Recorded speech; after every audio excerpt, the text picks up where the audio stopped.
Welcome travelers from the winding trails. Grab a spot by the hearth and a pint of ale. A brief respite from our noble quest. Lean back in a chair for the Song of Rest.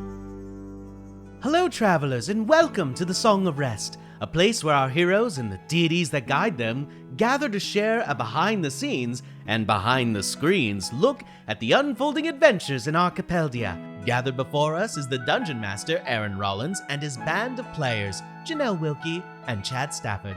But I'll let them do the talking, and I'll get back to playing. Yay. Yay! Woo! Waboo. Wow. Guys, this is the most bizarro Song of Rest I think we've ever recorded, because we're doing this one 3 years later. Oh my, yeah. I was just about to say. Oh my god, yeah. Oh boy. Oh, it may have been 3 years since we recorded these episodes, so I'm glad we get to talk about them now. Especially about the part where we reference the secret tunnel. Secret tunnel. There's so many origin stories in this never before released saga. Yes. Yeah. I completely forgot that's where our recurring obsession with Kingdom Hearts started. Oh, the key hole. Yeah. Oh my gosh. It was the start. It was the origin. Yep, all the Genesis. Goofy references. Oh. All the So- Kermit references. Yeah. To give everyone a little bit of background on this, we're doing a Song of Rest for the murder mystery episodes, but we all just had to re-listen to essentially the entire thing.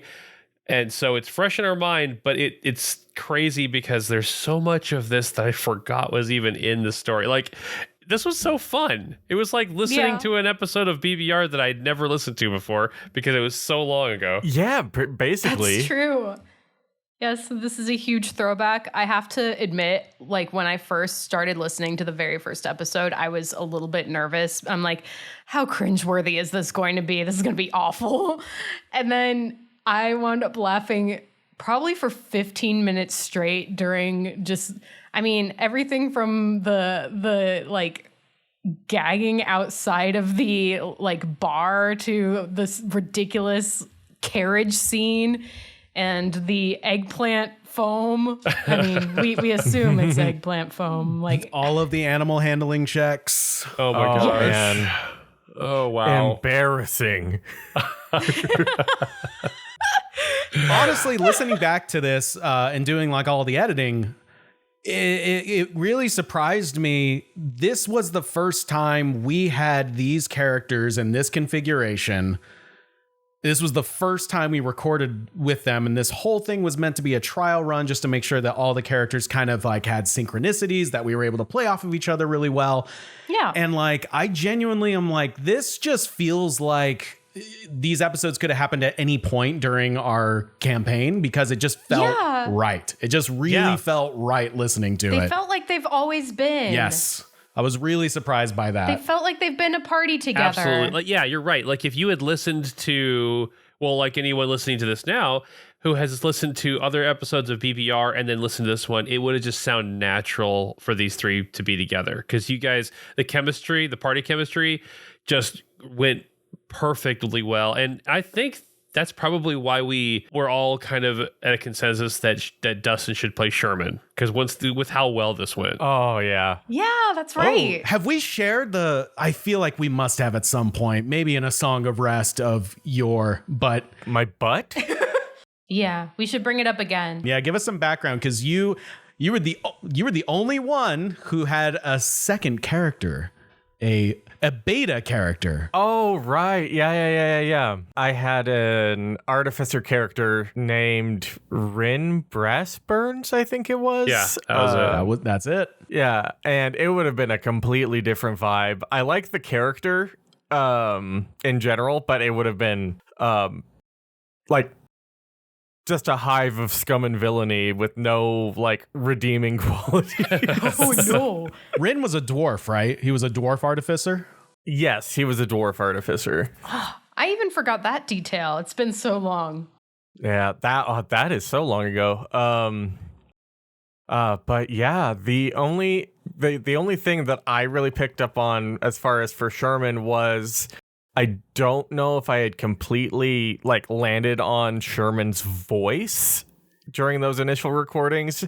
I think that really picked up like as we got into like the episode 0, 1, 2, where it like really came in. Whereas the two of you definitely had this is Timothy, this is Flowerkraut, like dead to rights from the jump. That's the only thing I noticed is like I was like I don't know if I know what Sherman sounds like yet in these initial ones. I feel like you gave him his voice pretty early. Like as listening to that, you sounded like Sherman, but there was a couple points where you started to meld into like I think you called yourself a posh boy or something like that. That was funny.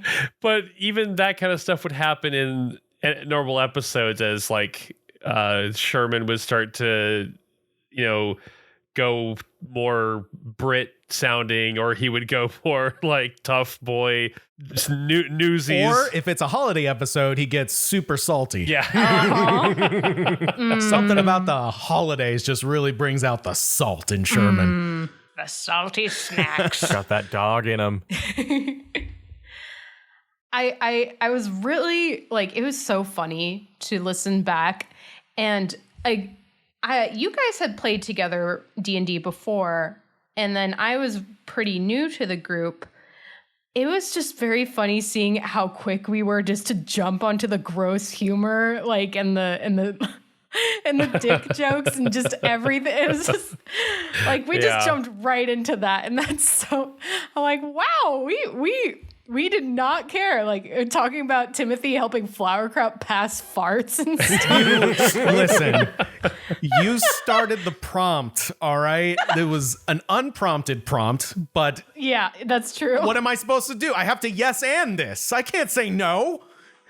I have to yes and this fart scenario, Janelle. You gave me no choice. I brought us down that path. And I do not apologize. I think I had to stop editing for a solid 10 minutes because I was like barreled over just giggling. Oh. I think that episode or this murder mystery thing really solidified just how gross Flowerkraut is. It was like Flowerkraut's nasty. It's like one of the opening episodes of a series where you have to make a statement about a specific character.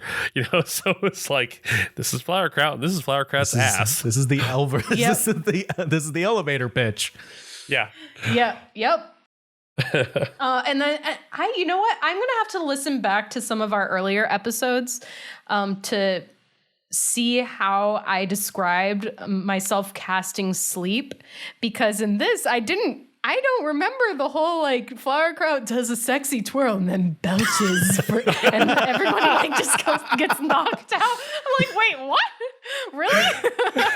I'm like, I'm just going full in on the gross. Yeah, that was such a beautiful belch, Flowerkraut. You're so cool. Nasty. If anything about these episodes, it just makes me wish Marv was a permanent NPC character. Gosh. I love Marv so much. Oh my god. I completely forgot about him. The only thing I want is Marv to be real and show up eventually for some reason. He needs to come to a holiday episode or something. Oh my gosh. Oh my gosh. I also completely blanked on Marv. Like how, you know what? This murder mystery series was just packed full of, hey, surprise, Aaron, you get to play this now. Like Horse 1 and Horse 2.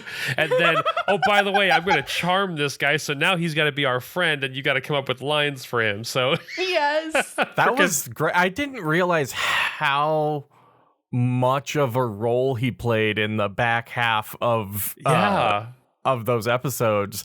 Like it was almost like a DM player character, the amount of dialogue and just really stole he even knocked out the Bat Lady. Yeah, he got the last hit on her. Oh my gosh. That was my god, and now it's a joke. She was my boss, and now she's a joke. Oh man, I was in bed laughing my ass off earlier when I was listening to that part. It was like you look back and you're like, actually, charming Marv was the smartest thing you guys could have done, because he ended up like revealing a bunch of shit about the plans. Oh, yeah. And like, I mean, he was our surprise witness. yeah. I think I gasped when I heard that Flowerkraut was going to charm person. I'm like, oh wait, I think she succeeds at this. And then I'm like, oh my gosh, this was really, I'm like, it was crazy listening to how little I knew about D&D in these episodes. Like, let's be clear about that. But the charm person, good job, Janelle of the past. You did something right. But now you're a seasoned Baldur's Gate 3 player, so you know all there is to know about D&D. I can't tell you how pivotal playing Baldur's Gate has become into like having a visual representation for certain things now available in my like Rolodex. Yeah. Oh my gosh, right? It made so many things clear. How bears can climb ladders. I was like, this is gonna be silly watching the animals like climb the ladders. I'm like, wait, no, that feels okay. Okay. Nothing makes me laugh harder than wild shaping and like sitting on things. It's just really funny. Oh man, that's great. He's just a bear sitting like a human. So I pulled up my notes on the whole murder mystery thing. So and it's funny because I haven't looked at these forever. There's dates because I do have all my notes in OneNote. I wrote this stuff almost exactly. I'm sorry, not 3 years ago. 4 years ago. I wrote this stuff. Ew, stop it. That's not true. Take it back. In May of 2020. No, sir. That's impossible. No. I'm the time wizard. I shall take 4 years from your life in a blink of an eye. Ain't that just the way? Yeah. Time is a weird soup. So I'll say the only two things that like I vividly remembered the whole time were, I don't know magic. and when Yalistair and Moaz just start like furiously making out. Those are the only two things I remembered going in. Oh my gosh. Oh my one thing was always the horses. Like that was forever baked into my brain. Sherman's non-animal handling checks and the horny horses. Hurt me, dog. Inability to just get the horses to fucking move. Yeah. Hurt me, Sherman. Oh my god, the horny horses. The thing I also remembered was the be your own rock, and like that was just like a prominent theme. And Timothy depresses into the floor. Oh my gosh. Yes. Yeah, Aaron, you with the off the cuff characters, so talented. It's so impressive. The freaking horny horses and Marv, like you made like a couple very memorable characters that you didn't even plan. Right. Well, yeah, on top of planning literally an entire dinner party worth of NPCs you were going to have to role play. Yeah. You maniac. Well, yeah, like you go through these notes, there's no freaking horses in these notes, you know? It's like Sherman shows up and Dustin's like, oh yeah, I have speak with animals and I can just do it at will. And I'm like, oh, shit. Cool. Shit. Oh my gosh, and I remember being so scared about Marv's charm person wearing off and him being upset at us, but I'm so glad that he wanted to be friends with us. Like he built a real friendship with us. In an hour. It was cute. I loved it. It only took 1 hour for him to be completely converted over, and he's just like, yeah, let's be friends. I mean, he had the shittiest coworkers ever, so yeah, I mean, makes sense. even if the charm person did behave like it should, what are you gonna do about it? Your boss is been captured, all of your compatriots have been dispatched. What are you gonna like start a fight in the middle of a mystery scene? So, you know, if Marv is actually like the secret BBG of this campaign, He's like, I will be plotting in the background. I'll get you one day. Yes. It's not Mother, it's Marver. Marver is who the hags are worshiping. Oh no. Sir Lunox takes his helmet off and it's Marv. It's been so long, Flower Crown. It's Marv on stilts in a suit of armor. Perfect. Or just a bunch of Zavarts standing on top of each other and Marv's the head. Yay. Oh my god. And I'll form the head. That like coming up with the whole lie, like, oh, he like kicked your ass, knocked you out. He's like, you piece of shit. Like, he just like is convinced. Oh my god. Oh. He's just all in on this story that these strangers tell him. My favorite one of my favorite bits was I think we were doing like our intros, but then Aaron just goes right into Gaggle Rock and he's like, yeah, there's no way in hell you guys are the bad guys. Yeah. Oh, what makes you say that, Gaggle Rock? You're just so innocent and pure. He's like holding back. I think it was because we were inept. You're freaking dumb. Oh, yeah, you You're guys were just talking so about some dumb. stupid shit. He's just like, yeah, there's no way you guys did any of this. Way too stupid. This requires at least base level intelligence. I mean, you need at least a 1 or a 2 on your chart. I'm not seeing that anywhere. Zeros across the board. You're not getting any proficiency bonuses there. Remind me of the name of the guy that hired us. Oh, Yallister? Yallister. Yeah, like, when Yallister was like, I hate to admit it, but I wanted to hire some fools, and Timothy's like, that was your first mistake. You hired us instead. Like, that was so great. Innocently says that, like, oh, I love the idea that these guys are so stupid that they don't even know that When they're being so insulted. Yeah. Oh, and then there's like I'm doing a recap during the beginning of the second episode, and Janelle's like, yeah, I have a problem with the fact that you're calling us heroes in the recap. By definition, via Wikipedia, we do not qualify, sir. I think that's the biggest thing that's changed is maybe at this point, maybe we're starting to think that there's some hero in us. Oh, I would hope so at this point. Yeah. Only if you count the holiday episodes. Yeah, we're just going with it. We're like, we're heroes. We're like, oh, look who else is here. Jive Horse is apparently a hero. Yeah. Yeah, every time someone else shows up on the story arc, I feel like the qualifiers are getting lower and lower and lower. And now it makes sense why we're here. Like we're ones to judge. Yeah. Oh, there was a moment that I liked where Timothy was instructing Sherman to give somebody a good whack, and Sherman like just says like, "Oh, like obedience school," just like goes on. And I'm just like, "Oh my god!" Oh damn! And it's like, you know what? This has been kind of a consistent thing about Sherman. It's just like his very pleasant disposition, just like very sunny, but it's like he just says things like that where like, oh no, like you sir have not had a good past. And that made me wonder, like, have you always had this backstory in mind for Sherman? Tragic backstory Dustin? Intensifies.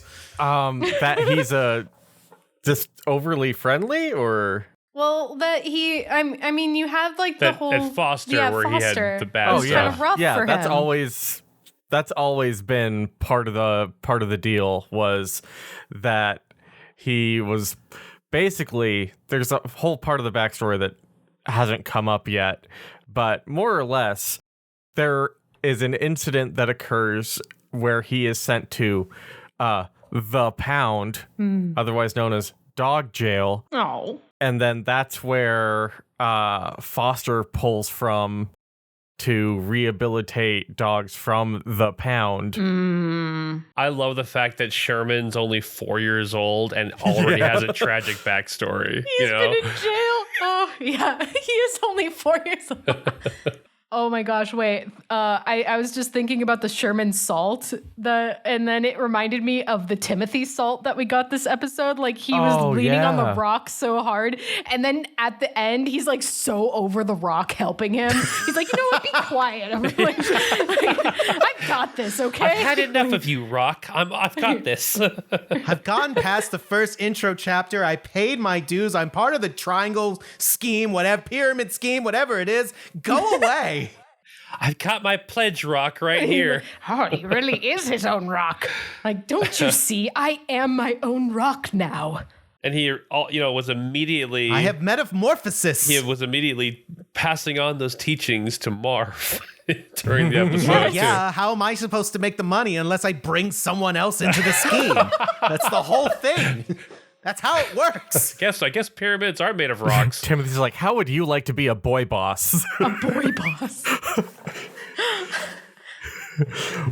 Wait, hey, you know what? Boy With Marv, boss. we did have Gaslight down, and so all we needed was Gatekeep and Girl Boss. Oh no. Oh no. Oh no. But we killed his girl boss, so I guess. Yeah, that's true. And we opened the gate. Yeah, I love how happenstantial us getting involved really is, and with the plot. It's just like if there was like such a deeper, darker secret going on that if like we weren't involved, that whole castle would have probably been destroyed. Otherwise, they probably would have been overrun by some eternal darkness, because they were like summoning a deity or something, right? Was that what they were doing? Yeah, it was Rexivort. And of course, this is all like, I'm looking through my notes. I'm going to see if I can try and find what was supposed to happen if the Bargjarglers actually reached the Pentagon. Oh, that's so interesting. Yeah. Did you have plans for if we totally biffed it? So it says the rats will release one Bargjargler each round at initiative at the end of the round. The Bargjarglers move 10 feet per turn, going down the stairs towards the summoning circle. Each time a Bargjargler reaches the center, Silvelli heals. Ooh, that would have sucked. No, thank you. And the image of Rexivort begins to form. If 3 Bargjarglers reach the center, Rexivort will be summoned. Oh. And I don't have any stats on him, so I'm assuming that you probably just that was just game die. over. Yeah. Oh no. Well, that was a fun beta adventure, guys. I hope you enjoy. I also let's talk about the word Bargjarglers for a second. Okay. These guys are really jargling my bard. That was a word that Dustin made up on the fly during like the first episode of this. Oh my gosh. And I ended up just deciding to use it later in the episode. No freaking Wow. way. Is that Yeah. what happened? Yes. Oh, geez. What? Yeah, like Dustin was like, "Hey, haven't you seen any of those Bargjarglers?" And it just completely gets like skipped over. Like no one responds to his comment, and I was like, Yeah. I fucking love that word. I'm going to use it. So it's like, it's an actual thing that Sherman was talking about. Yeah. It's amazing. What an Easter Didn't egg. know I was referring to him. Goofrogs? And all of us being ignorant to the Dungeons and Dragons lore, thinking that, oh, that's totally a thing. They all have weird names, right? Right. Yeah. Someone listening is like frantically flying through monster manuals. What the fuck is a Bargjargler? Never heard of this. What's a sumo flange? The fuck is a Bargjargler? I have to do that again. Oh, you know what was interesting to listen back to is just all the, I don't know if they're necessarily Easter eggs, but everything that kind of harkens to our primary campaign. Just like the inclusion of the rats and like the frog people. And I mean, this one wasn't planned, but our weird relationship with a horse and not being able to get the carriage started. It's just like, wow, we have some like cornerstones of BBR that apparently were going to happen in every timeline. The original Eat Man, Shit Rats. if only he threw in a body of water. Oh, If right. only. Yeah, like there's definitely some little aspects here and there of like it's almost like watching an anime what's it called? If it's not the series, it's the OVA. The OVA, yes. It's like watching the OVA of an anime that isn't really exactly like the series ends up being, but there's definitely hints in there of where you can see they drew inspiration from. Every single Dragon Ball Z OVA. This is our dead zone. This is our dead zone. This is our Broly. And our Broly 2. And I think there was a Broly 3. And then Super Broly. I'm kind of hoping that as folks were listening to this, I'm hoping all of you listeners out there that you all had different thoughts on who killed Sebastian Bergwall. I know I talked to Terp after he listened to the first one, and he told me that he was suspecting Sir Gegelruck as the murderer. Wow. No, I got none of that. I can't remember who I suspected at the time, but I definitely had suspicions, and I know I was wrong about who I was guessing it was. And then I like that our characters guessed wrong too. We're like, so we think it was what was the main or the big boy frog's name? The Baron. The Baron. Baron Bergwall. How dare you forget my name? I'm very important. I liked how we were talking with Yellowster, and we're like, the Baron. We think he might be still, at large with his plan. And Yellowster's like, no, that was me. No, that's not right. It was like we all called everyone into the parlor like, we have collected all the clues. Now we must gather up everybody, and got every single thing wrong. Yeah, right. I par for the course. Like we are. And when it struck midnight, Sir Gegelruck just happened to be in the parlor. No, I was in the dungeon. Don't you remember? I was still singing about a secret tunnel. Yes. Well then, that would have been really fun to do that. Where at the end we just set up like this basically a clue style of using evidence, maybe even like some Phoenix Wright kind of shit going on. Hold it. Take that. Objection. And throw out evidence and throw out like alibis and stuff like that to try to get to a conclusion. Ooh. I think at the end it was kind of like the because of the circumstance of the adventure, and with like Marv being alive and being your friend and basically spilling the beans on all the shit that Sebastian's been doing, because that was no longer a secret. Like you weren't really supposed to know how involved Sebastian was in summoning demons until like maybe you talk to Ciovelli or you force Ciovelli to say something about him. But like getting to a point where you guys had evidence to throw out never seemed to kind of come to fruition. And so the end was more like you guys taking guesses and consulting with Yallister, but ultimately, it really just came down to these are the things that you've noticed about the different parties involved or the different suspects, and Yallister is going to go ahead and make an accusation, and it just turns into a mess. We are going to drop kick the beehive into an open window, close it, and leave. Yeah. Mm-hmm. Yep. I feel like Yallister's like, yeah, it could be them. Sure, let's go with that. Let's go with that. Yeah. Which I know his plan originally was going to be pinning it on the fools. I've got to go fuck a cat later. Oh my God. I don't know if we ever talked about this, because like we never did. This is the only like formal Song of Rest we've done for this. Mm-hmm. But the key was on Candace Niddleposh, and that was totally planted there by Yallister.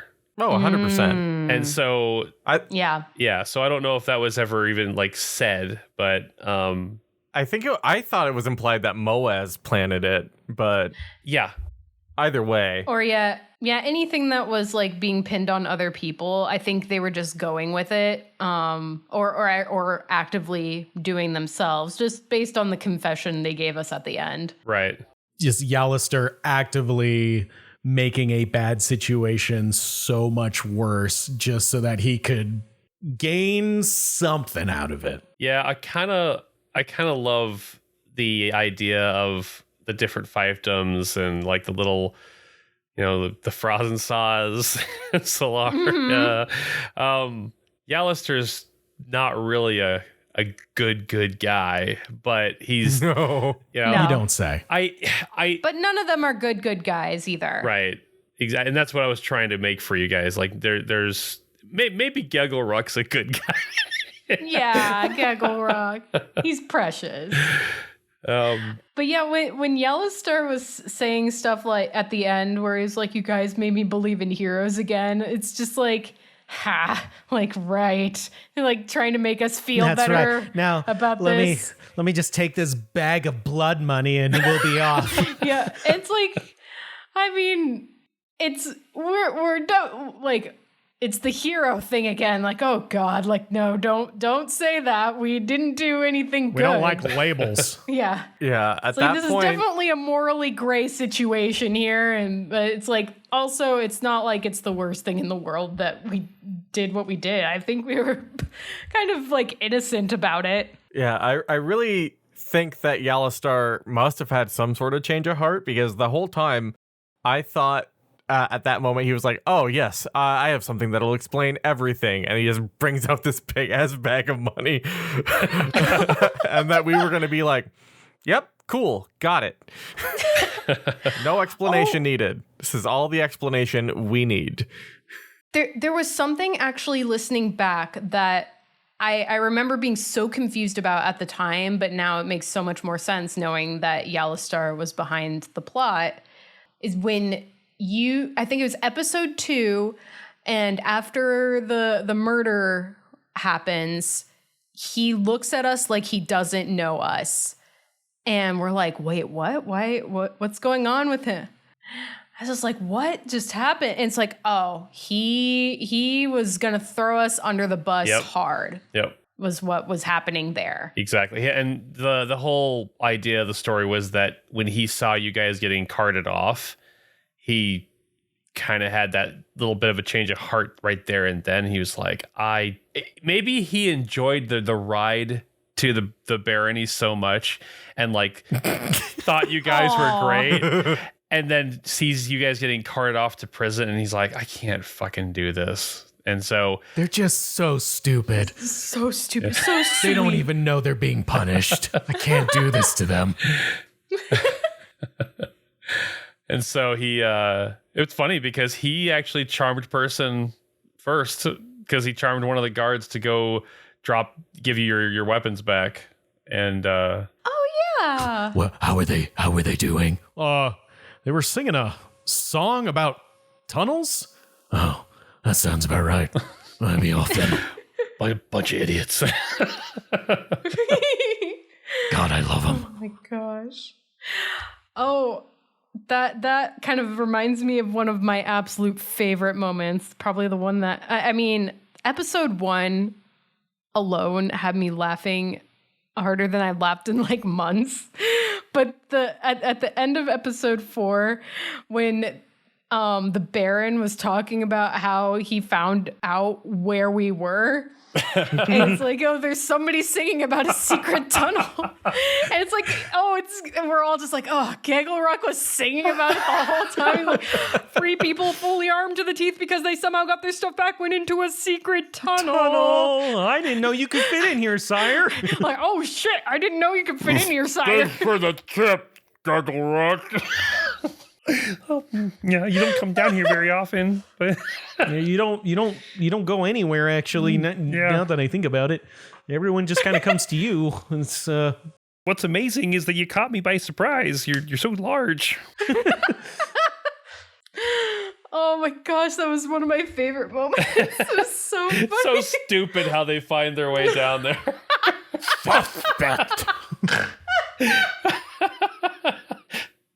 I don't think I actually had an explanation as to how they found how they got down there. So you did. That was yes, you did. You had a perfect explanation. Which the real explanation you had for us was that they were baiting us. They're like, let's see what happens when we let these guys out, because this will prove if they're the bad guys, the ones behind the whole plot. So let's follow them along and see what they do. But our reality is like Gegelruck was fucking singing about us the whole time, and they're like, okay, what's going on down there? The prisoners got out. I think that these guys were just a bunch of sickos that just like kidnap a bunch of people, throw them in a dungeon, and have scrying eyes and just watch it, placing bets. That's some Black Mirror shit. Yeah. This is just a party they throw every year, and then you get a bunch of dummies like us Squid Game. down into a dungeon. I kind of love that though. Like these big rich aristocrats like throwing. Aaron, don't get any ideas. I resend them immediately. No, get an idea, Aaron. Get an idea. That's a fun one. I'm gonna roll perception for scrying eyes. Well, think about it. That kind of happens in the newest D&D movie. That's true. Yeah. Oh. Yeah, it's the fighting pit thing. They throw them all Yeah, in at the there. very end. With the displacer beast. Well, note, I will be more suspicious of you during the next Christmas party invite, Aaron. Oh man, Can't help but notice your house has several more layers to it. it goes so far underground. How did you afford There's this? a lot of trap doors. NPCs. I wonder if there's anything in here. The lizard folk of the Rapilius Conclave. I noticed that they were never mentioned at the very end. Yeah. Like I never said they came into the room with the Baron or anything like that. I think I meant for them to be there, but there was supposed to be a lot more intrigue about Sebastian's body and like which weapons were used to kill him, and I think that kind of just fell apart. But the Helamansor and the Rapilius Conclave, that was like that's hearkening towards the Helax on Glavio. Yeah. Oh, hey, yeah. And like, I wonder if when Sebastian died, they were like, "Is anybody gonna eat that?" Oh, no. I'm sure several people thought that. Suspect. Baron Bergwall, the first Frode. Yes. He had the tongue spitting voice. He sure did. It was somewhere between that and chitin. Like there was a little bit of like a wobble shake in there too. Yeah, I think Baron Bergwall and King Tibber. King Tibber like sound the same. Yeah. Mm-hmm. Yeah. Well, should we do our fan art moments from this? Oh my God. From the whole There's series. So many. Yeah. I already animated mine. Yeah, at this point we've already made some art for it. We've done Yeah. art. We've animated. The horse. The horse is great. Hurting dog. I'm getting mixed singles from you, dog man. There was a follow-up to that. I almost wanted to do one where Timothy's like, "Why is that horse staring at me so intently? He just really likes your directions. He just Right. That's nice. He's so polite." I definitely want to do some sort of like not like full motion animation, but like a little video of the Gegelruck moment where everyone finds out about the secret tunnel because he's singing about it. And I want Gegelruck to totally not look like Kermit the Frog. Right. And then just have the Baron just in like huge frogman with like robes, like lordly robes on. I just want that whole moment to be captured. It's like if it was like a little animation and you see, you're zoomed in on Gegelruck and he's singing the song, and then it zooms out a bit and Gegelruck's behind him.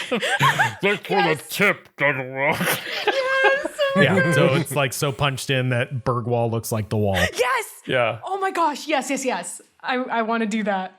It sounds so great. I love it. He's the Berg wall. The Berg He's the wall. Bergwall. Oh man. I don't know. An exchange with Marv, basically being Some saying sort of that's tribute to my Marv. god. Now he's a joke is pretty good. That's a good one. Oh, and of course, like Timothy depressing into the ground with the stone.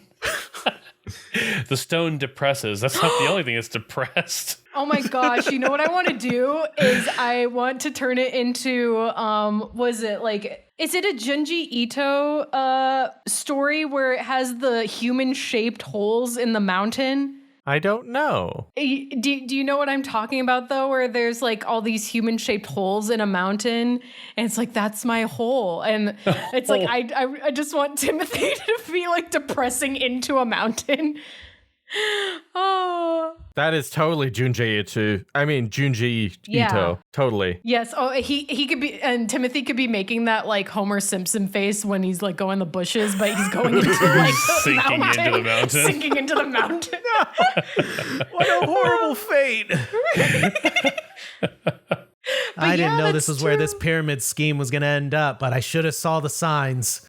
Yeah, Timothy's mannerisms is like really on full display here. Like the way he panics about things and then gets very despondent about things. He needs very weird, strange things to like lift his spirits again. The love of gold. Yeah, this was definitely the first. Oh, yeah. This was the beginning of Timothy being kind of scatterbrained a little bit, like just He's bird brain, man. You got to play it. yeah, his emotional roller coaster. I would say another moment, even though it makes it funnier because we don't even remember it happening, but Flowerkraut casting sleep had me fucking rolling. I was dying laughing when that happened. The head turn and then Oh, Flowerkraut's so gross. because I think I even threw the description in there. It was like you turn and there's like sparkles and hearts and everything around you. And then they just melt away as she belches.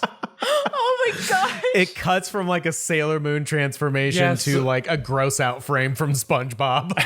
Or Ren and the Stimpy. skin just like flying off the skeletons. Yeah, that Ren and Stimpy disgusting art, you know? Yes.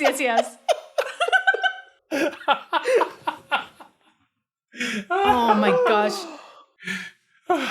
What level? I don't think we actually say this in our episode. What were we like level 2 during this recording? Oh man. I think so. We had to be. You're like level 2 or level 3. You know, I can't remember. I think yeah, maybe. it had to have been 2 or 3. Yeah. But you guys had some chunky hit points.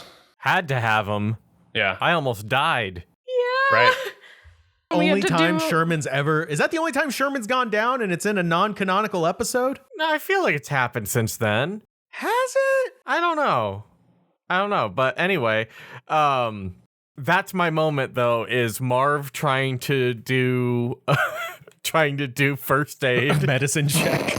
A Marvdison check. Or wait, what do we call it? Sherman said like this would be malpractice if you were a doctor, and I think he said this is Marv practice. This is Marv practice. Yes. In my mind, I just picture him like, oh man, this looks really bad, and he just pulls out a rib. But this looks delicious. It's like, does this help? What was wrong with you, dog? You just had this stuck in your chest. I love his unbounded confidence. Just like Timothy screws up the like sling, and he's like, I gotcha. Watch this. Watch and then this. He beeps it too. Fails so hard. And then he immediately starts crying. It's just It's okay. We're all on a journey of progress.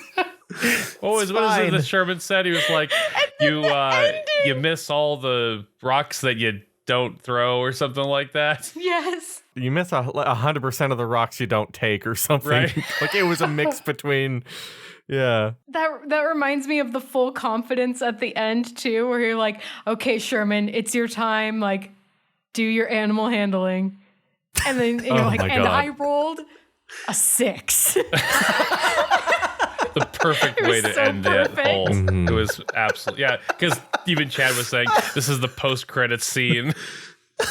Yes. The credits roll. It cuts back to Sherman with the reins. All right, here we go. You get the Baldur's Gate dice on the screen in front of you, and it rolls a 6. and they don't go anywhere, and the camera just slowly pans away. Oh man. Oh man. The first episode, I think, had me rolling the most just because of our silly carriage antics, like going to get coffee, the freaking eggplant. Just the brothers Dutchy or whatever. Y'all start barfing and Sherman wanted the to old eat it. Dutchman or something like that. It was like we called it like a ship, but it was on land. It was weird. I love it. I love it so much. Good way to start. I'm sorry if there's any emetophobes out there like myself. It's like, so I hate like anything referring to vomit, and I can't watch movies that have it. And then we had so much vomit talk in this, and it just made me laugh the whole time. It's like, this is hilarious. So hopefully nobody was like greatly bothered by that. There's probably not very many people like that out there, but still, it's like, because I'm sensitive to it, I'm just like, hopefully no one else was too put off by that. No. It was so funny to me. That's the first thing that's dropped in a bucket that's not appetizing to me. Oh my gosh, yeah, when the rat was dropping the was it bar jogglers? Bark Joggler. Yeah. Yeah. I don't know what was going on with me and why I was being so sassy about the rats. I'm like, what, she like trained the... It's like I expected the rats to like stop doing what they were doing just because the bat lady was down. Hey, like, what the hell's your problem, lady? Why are you judging us? We're just doing a job. I'm like, your master's dead. I love it. Like, why are you still doing this, you idiots? I don't know. We still get paid. It's like the only instance of mild like sauerkraut salt or sourness or whatever. Like, it's just sauerkraut. Like, just full sauerkraut. Was just like her being like, Aaron, what's with these rats? Like, are they just trained to drop these buckets no matter what? Regardless, yeah. No, lady, I just hate buckets. At the end, the rats like are all dispersing, and Chad's saying how one of them becomes Remy from Ratatouille and like goes and lives a better life. And I was thinking when I was listening, I was like, no, one of them flies off into the astral realm and ends up being eat shit rat. Yes. That's the real headcanon. The astral vapors. It would be really funny if there was one character throughout all of our multiversal, non-canonical episodes that like remembers all of these things. Yeah. Like we have a Sid, like Final Fantasy Sid, that just like one character just like, did they not realize they saved Christmas? Is that not a thing they know? The guy who's always looking at the camera and talking to the audience. This was fun. This was such a fun little... Yeah. It was such a blast to listen to this and to, just go back to our origins. We went back and forth on whether or not we should release these for quite a while, but the timing just kind of felt right because we were ending Arc 2 and we were prepping for Arc 3 because there are like some small format changes that are happening in Arc 3, and we just wanted to make sure that we solidified everything. And we're preparing for Phoenix Fan Fusion. Yeah, I was about to say, as of we're recording this, it is May, and Phoenix Fan Fusion is coming up, and we are prepping for it. Which I think, obviously, this will come out after Phoenix Fan Fusion. So if there's anybody that has listened to this and that we saw you there, just want to say thank you for stopping by. Absolutely. Yeah. Really appreciate anybody that's come to visit us. It's super awesome. It warms our hearts when someone comes up and says that they've been listening. And on that note, I think this is a great opportunity to talk about how we will be at Tucson Comic-Con this year. Ooh. Oh, good point, Dustin. Yes. Yeah, because this is definitely coming out before that. Yay. Oh, yeah. Looking at the calendar, that is a fact. A rock fact. It's a rock fact. It's August, right? Yeah, it's over Labor Day weekend. Labor Days. Oh, September? So the beginning of September? Yeah. Beginning okay. of September. Okay. So if you by chance are in Tucson and planning to go, please stop by and say hi to us. We are in the gaming hall. We did Tucson last year and it was an absolute blast. So we're excited to do it again. Yeah, that was a very cool convention. Well, thank you guys for making this happen. It was amazing to revisit it. Yeah. It is like a blast from the past, but also it felt like it was just yesterday. Yeah. Yeah, as soon as Aaron said 4 years instead of 3, I shriveled up and died a little bit on the inside, but I'm still happy for the nostalgic trip. Yeah. You know what's crazy is that the dates are kind of all over the place on my notes. I know it was definitely in 2020, but I think I was slowly writing this.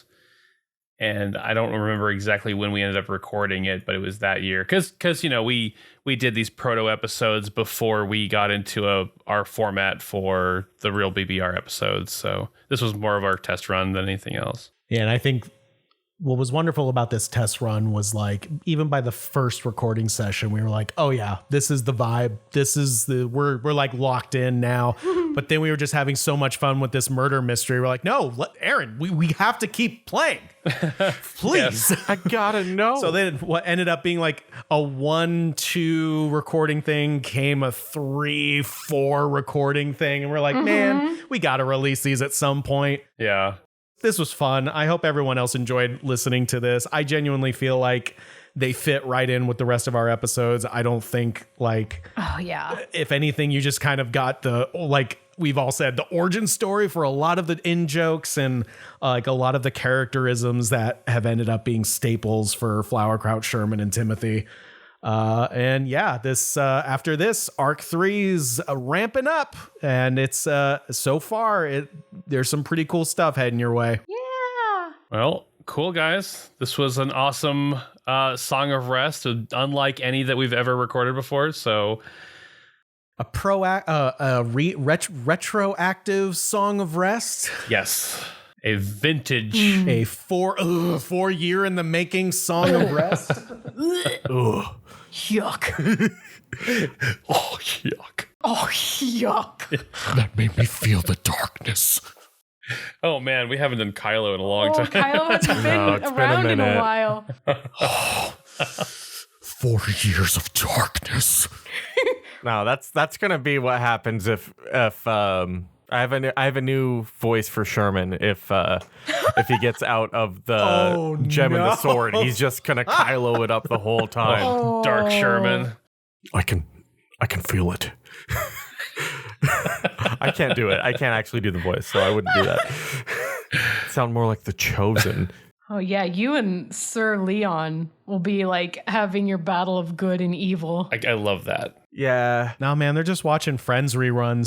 we're probably Aw. playing Rocket League. Playing Rocket League. Playing Rocket League. Drinking Red Bull.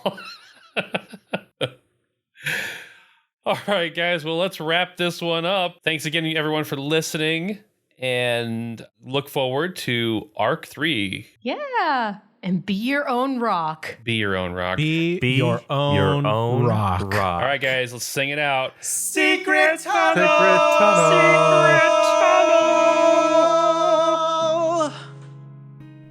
Thank you so much for listening to our Song of Rest. If you like the adventures your ears just wit on, feel free to listen in on our other adventures from any plane of existence or seeing stone you get your podcasts. Until we meet again, safe journeys, travelers.